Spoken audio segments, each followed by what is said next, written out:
Comenzamos estudiando acerca de que existe un conflicto y cósmico, bien y el mal. ¿Sí? ¿Está conmigo? Continuamos hablando que el libro de Daniel nos encamina correctamente al tiempo del fin y podemos precisar que hoy es ese tiempo. Y que no debemos de perder de vista, ojo con esto, no debemos perder de vista a Jesús, porque el Apocalipsis, por muchas bestias, por mucho conflicto, por mucho problema que presenta, no deja de presentar a Jesús. Porque el Apocalipsis es la revelación ¿de qué? De Jesucristo. Apocalipsis capítulo 1, versículo 1. Así que por favor, no podemos perder de vista a Jesús en el tiempo del fin.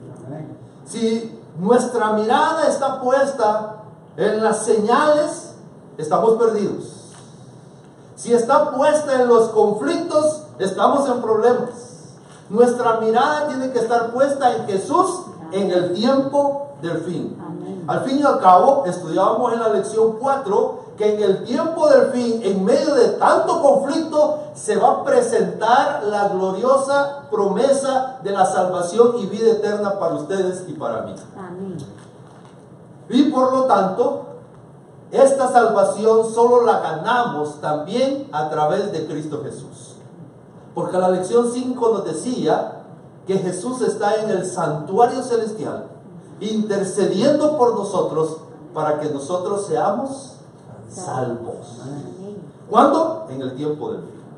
Se van a presentar algunos problemas, porque Satanás trabaja arduamente y vamos a tener señales.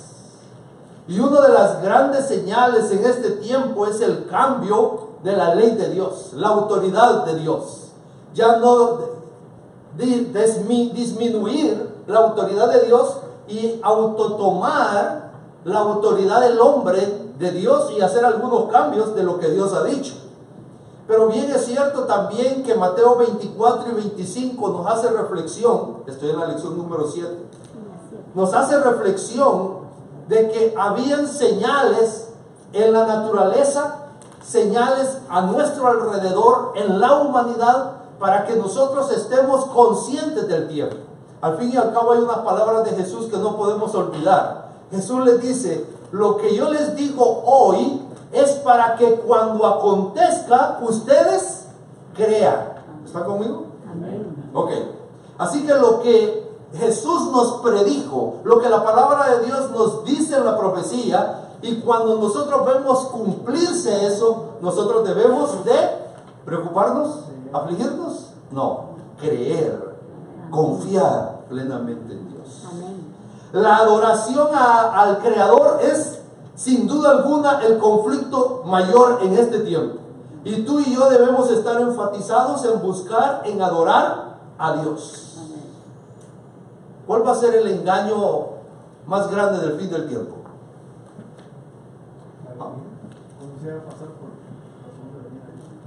El gran engaño. Miren, es interesante cuando nosotros nos ponemos a estudiar detenidamente las señales del tiempo del fin. Mateo 24 está inmerso, que nadie os engañe. Y de ahí el Nuevo Testamento, Pablo está inmerso en que en el tiempo del fin, que nadie os engañe.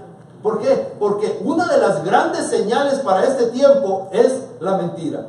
Vamos a ser confundidos, si es posible, aún hasta los escogidos, dice la palabra de Dios. Vamos a ser confundidos, vamos a creer que estamos adorando a Dios, pero estamos adorando a Dios conforme al hombre y no conforme a Dios ha dicho. Y ese es el gran engaño el cual nosotros podemos enfrentar. El sello de Dios y la marca de la bestia. Adorando a Dios, pero como el hombre dice y no como Dios ha dicho.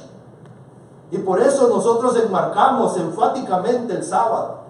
Porque el sábado está siendo olvidado no solo en el cambio de la ley, no solo en el cambio del tiempo, sino también en el concepto de la adoración a Dios. Babilonia, la confusión reina hoy en nuestros días. Así que, alertas, pidiendo la dirección del Espíritu Santo para no ser confundidos y pertenecer al reino de confusión. ¿Y el Armagedón?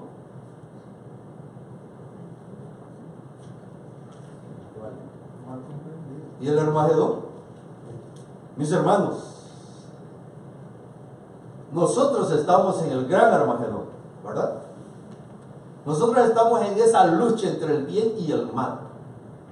Y nosotros vamos a enfrentar esa guerra final entre el bien y el mal. Ahora, ¿qué es lo que nosotros debemos tener en cuenta? La lección finaliza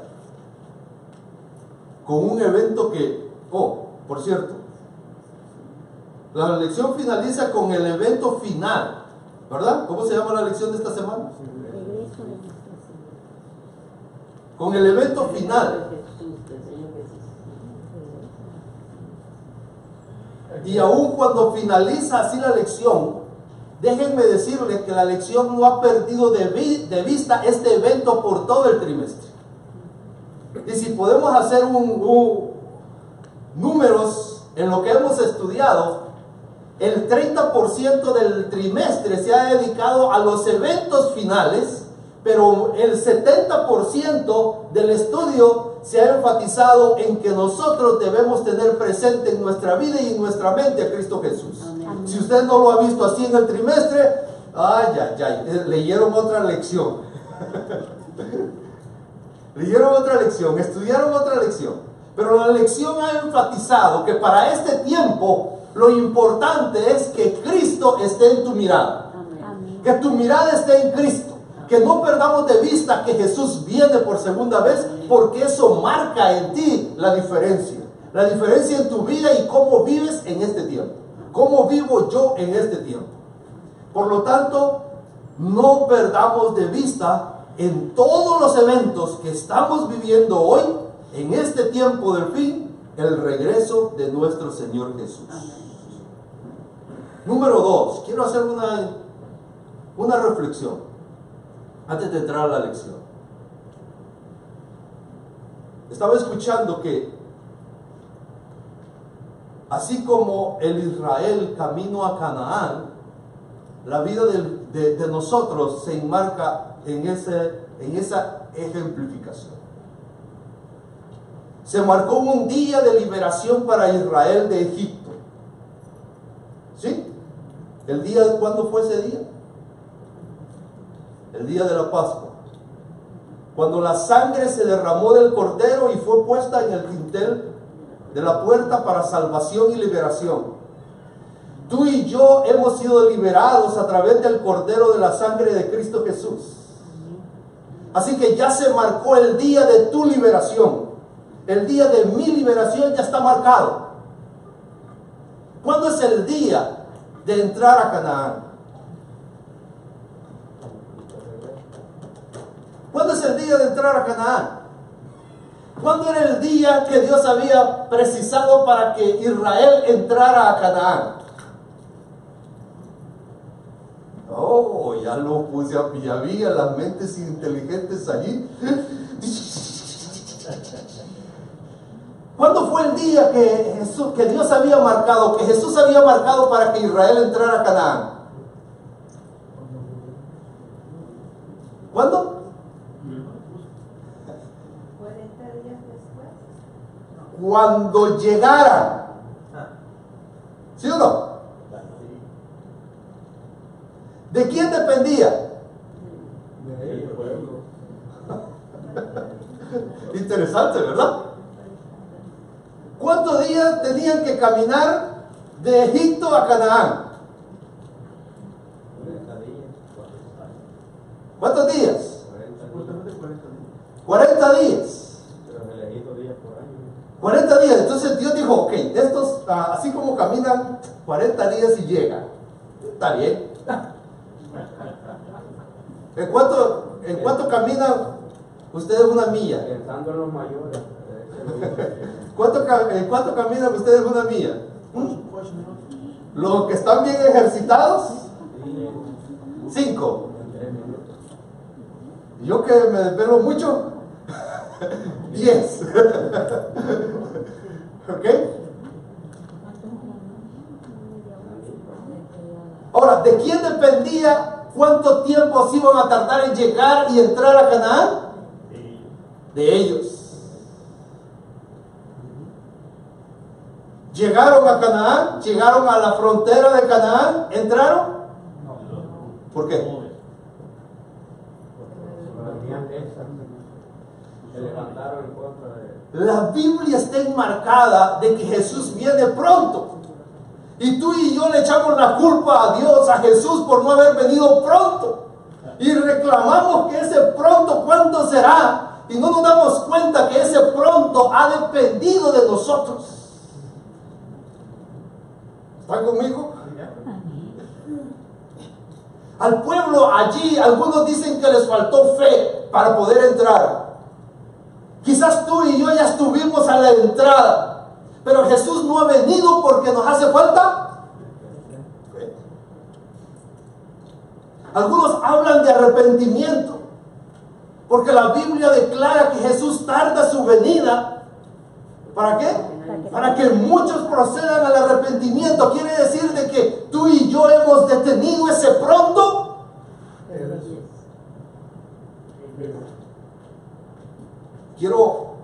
Vamos a entrar a estudiar esto en los 5 minutos que quedan, pero quiero que quede claro algo esta mañana. Por favor, no vuelvas a reclamarle a Jesús por no haber venido pronto.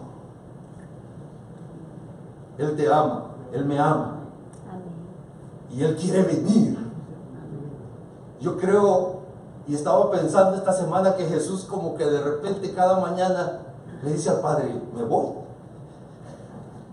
Y el Padre le dice, hace falta Jesús Gómez que se arrepienta de todo el corazón. Y yo lo quiero a Él aquí. Espérate.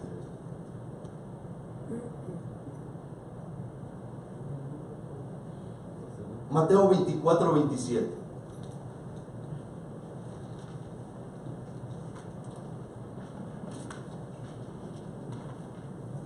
Mateo 24, 27.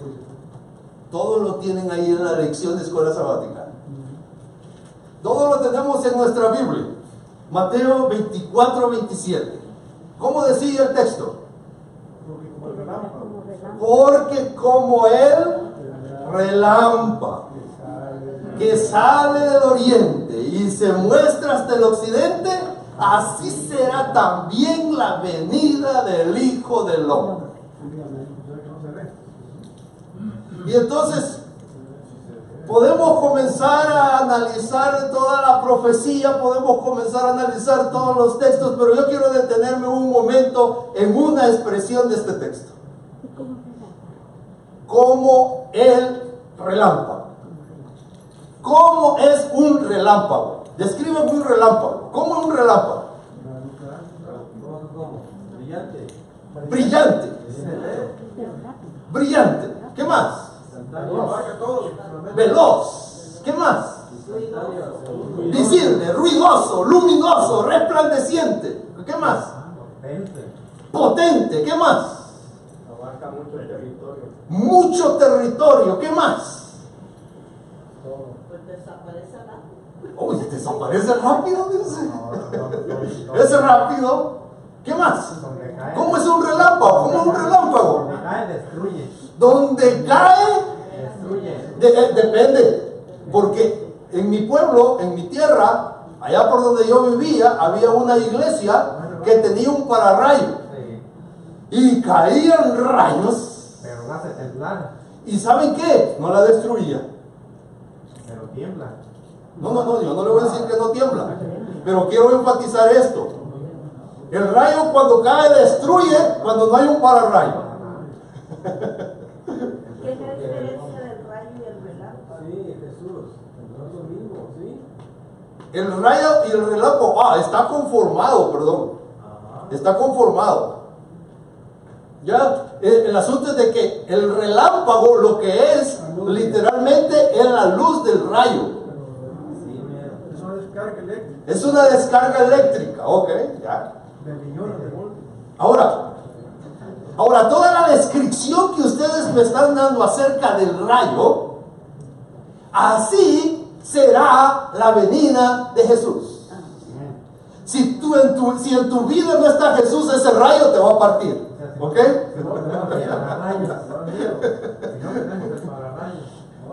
Si no está ese mediador de Jesús en tu vida en ese día, ese rayo te va a partir. Mis hermanos, hay veces podemos enfrascarnos en la palabra de Dios, pero hay veces hay detalles que pueden ser suficientes para que tú y yo reflexionemos de la grandeza de algunos eventos en la Biblia. Y el rayo, el relámpago, el rayo es una manifestación. El relámpago es una manifestación de la venida de Jesús. Contempla ese resplandor. Contemplemos, visualicemos ese evento y no olvidemos, por lo tanto, que Jesús viene pronto. Y me llama la atención algo. En todos los eventos finales, en los grandes movimientos de la tierra, las tormentas, las destrucciones que se ven con los tornados y todo eso, se mira el resplandor, se miran relámpagos. Y yo me puse a pensar esta semana, en medio de toda esta destrucción, Dios no quiere que me olvide que Jesús viene como un relámpago. No es una doctrina del Nuevo Testamento. En el Nuevo Testamento tenemos el deslumbre. En el Nuevo Testamento tenemos la explicación. En el Nuevo Testamento tenemos la revelación de Jesucristo, que es la mejor de todas las revelaciones. En otras palabras, no es que no ha sido revelado. Sí lo tenemos, pero en Jesús lo comprendemos mejor. ¿Están conmigo? No estamos hablando de nueva luz. Estamos hablando de que la luz resplandece en Jesús. Amén. Por lo tanto, la doctrina de la segunda venida de Jesús no es del Nuevo Testamento. Está compuesto en toda la Biblia, es de la Biblia, es el concepto de Dios. Es como Dios ha planeado la destrucción del mal que se introdujo en el Edén. Así que desde allí nosotros tenemos un esquema de la segunda venida de Jesús. No es una doctrina del Nuevo Testamento, es una doctrina de Dios, de la Biblia, de toda la Biblia. Y tenemos los textos que estudiamos esta semana: Isaías 13, Zacarías 14, Daniel 12, y llegamos a enfatizar en Daniel 12 capítulo 1, aunque la lección nos puso un día a estudiar a Daniel. Y yo me puse a pensar, pero Daniel está en el Antiguo Testamento, ¿o no? Sí. Así que estudiamos la doctrina de la segunda venida en el Antiguo Testamento. Daniel capítulo 2. No, 2 también. 12.1. Ok, Daniel 12.1, enfático. Vamos a Daniel 12.1. ¿Lo tienen? Enfáticamente, Daniel 12.1. ¿Qué dice Daniel 12.1?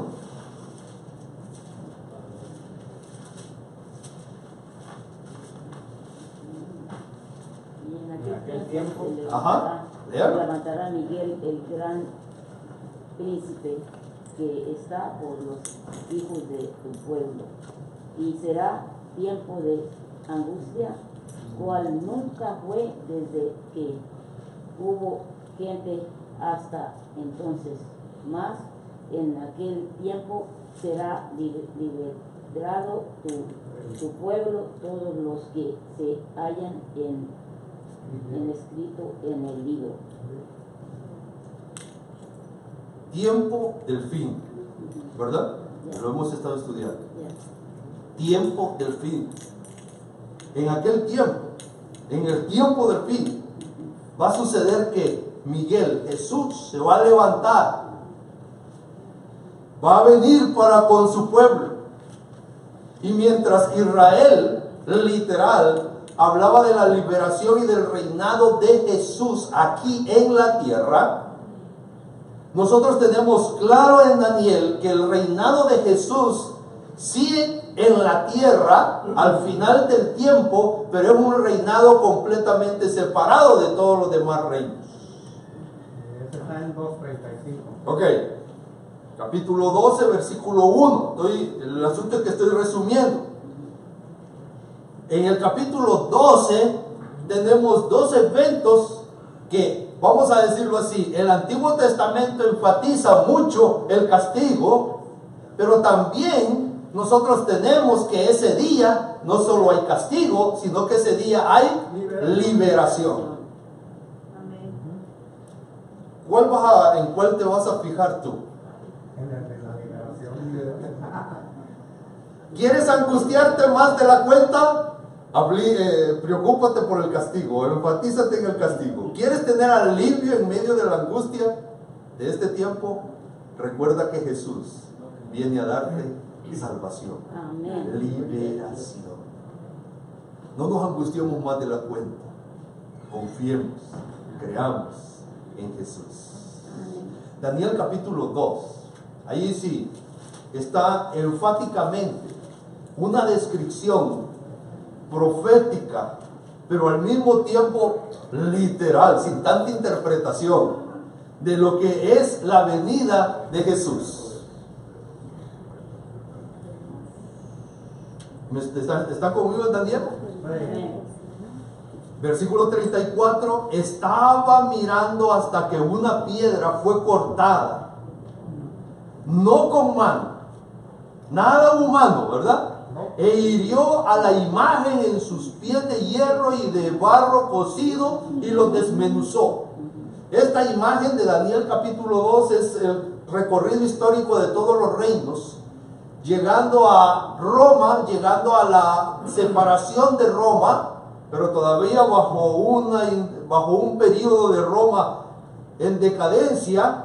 Y ahora dice que en este tiempo, en el tiempo del fin, en nuestro tiempo, en el tiempo de los pies, en el tiempo de 10 reinados, en el tiempo de reinados que no se pueden unir y por más que buscan alianza, dice que entonces fueron desmenuzados también. En este tiempo va a ser desmenuzado el hierro, el barro cocido, el bronce, la plata, toda la imagen iba a ser completamente destruida, todos los reinos completamente destruidos. ¿Y qué quedaba? De los reinos humanos, nada. ¿Qué queda? La piedra. El reino de Dios. El reino de Dios. Eso es lo que queda. El reino de Dios. Jesús viene por segunda vez. A largo plazo, Jesús viene por segunda vez a largo plazo. Ahí dice, partes, a largo plazo. ¿A largo plazo o a corto tiempo? A largo plazo. Conforme a lo que se vio allá.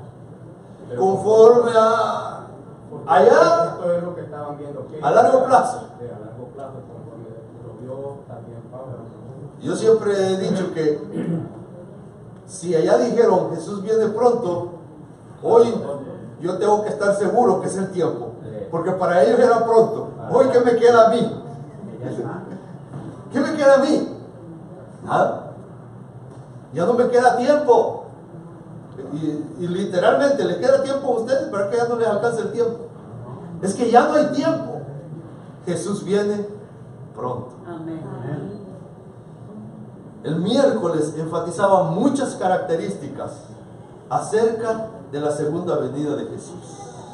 Yo quisiera llamarle la atención a ustedes para que podamos enfatizarnos en esto, en contemplar cómo Jesús viene, en saber cómo Jesús viene, en saber la manifestación gloriosa de Jesús, porque eso es lo que a la iglesia primitiva le dio la esperanza, la fortaleza en la fe, y ahora a nosotros nos puede garantizar una vez más la fortaleza y la firmeza en la fe en este tiempo.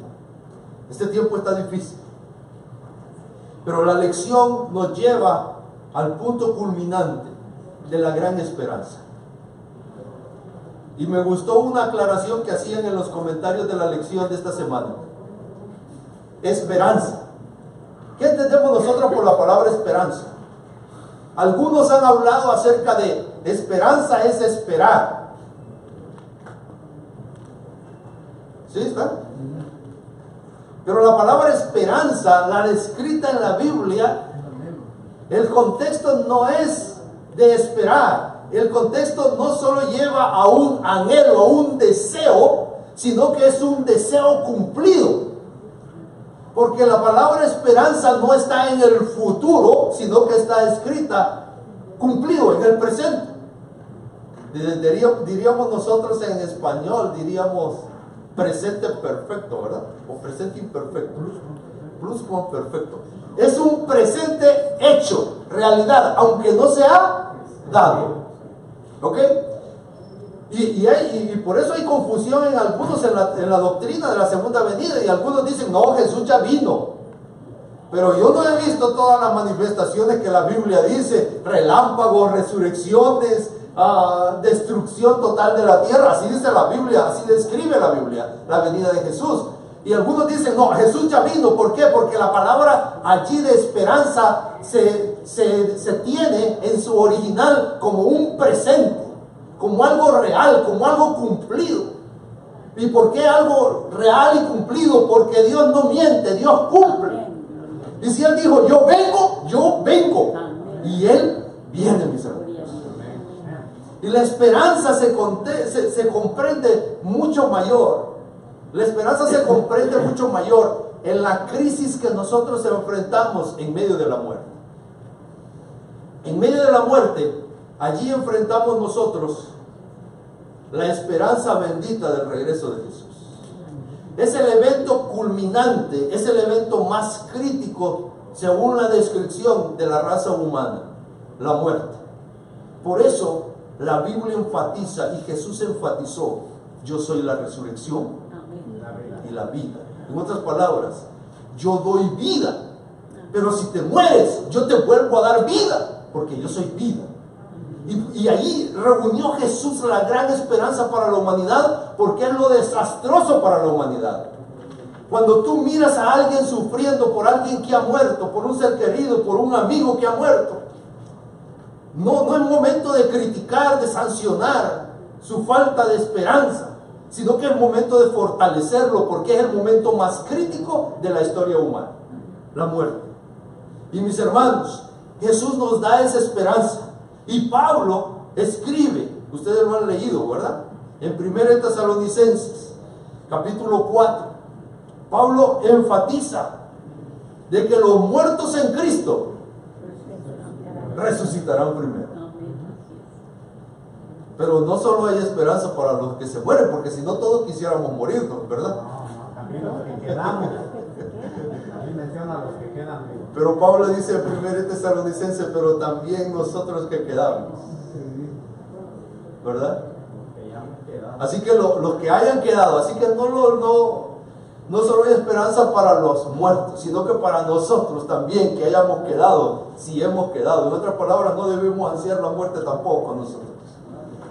Para todos hay esperanza, pero esa esperanza se encierra en la segunda venida de Cristo. Amén. Por eso Pablo enfatiza que sin la segunda venida, nuestra fe no tiene sentido. No tiene sentido. Porque todo se corona, todas las promesas, todo el anhelo, todo el amor de Dios se manifiesta perfectamente en la segunda venida. Por eso, ustedes y yo no olvidemos en nuestras oraciones pedir que Jesús venga pronto. Amén. Cierro con esto. ¿Ustedes se pueden el Padre Nuestro? ¿Sí? ¿Cómo dice? Padre nuestro que estás en los cielos, santificado sea tu nombre. Amén. Amén. Que esa sea nuestra oración. Venga tu reino. Dios nos bendiga.